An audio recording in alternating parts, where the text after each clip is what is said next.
খায় না। আমার দিকে মনে নেই তো, ভাবছি। অত ভেবো না, মাথার ব্যায়ামও হবে বাছা। আচ্ছা মা, বাছা শব্দের ধাতু কি বলো দেখি? কি জানি বাবু। বৎস। আজ তুমি বলছো বাছা, 2000 বছর আগে বলতো বৎস। এই কথাটা একবার ভালো করে ভেবে দেখি মা, কথাটা বড় সামান্য না।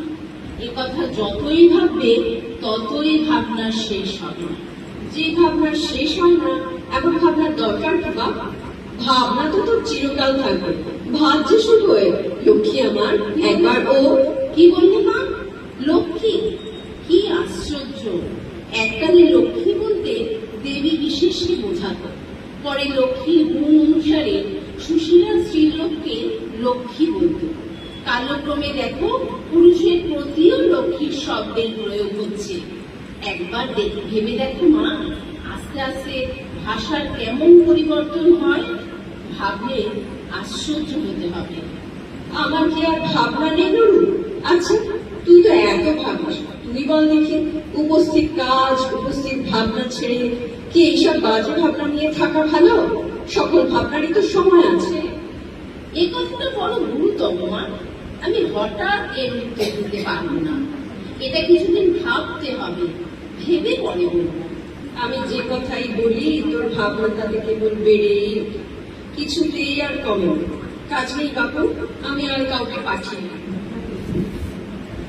ঠিক নুরু, তুই কি পাগল নাকি? ছেঁড়া চাদর, এক গাড়ি, সমুদ্রের ভাববি ভাবনা। সুবলার মাকে দেখে হেসেই কুরুক্ষেত্র। কুরুক্ষেত্র আমাদের আর্য গৌরবদের শ্মশান ক্ষেত্র। মনে করলে কি শরীর রোমাঞ্চিত হয় না? অন্তঃকরণ অধীর হয় না? আহা, কত কথা মনে পড়ে, কত ভাবনায় জেগে ওঠে। বলো কি মাসি, হেসেই কুরুক্ষেত্র? তার চেয়ে বলো না কেন কেঁদেই কুরুক্ষেত্র? ও মা, এই যে দেখি কাঁদতে বসলো। আমাকে কথা শুনলে একটু শোক উপস্থিত হয়, কাঁদবেই বাবা। চলো। সূর্য যে অস্ত যায়।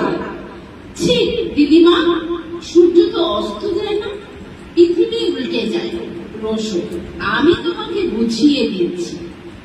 একটা গোল জিনিস কোথায় নেই? এই যে আমার মাথা আছে, মুন্ডু আছে, কিন্তু মাথা যে বদ্ধ, মাথা যে ঘোরে না।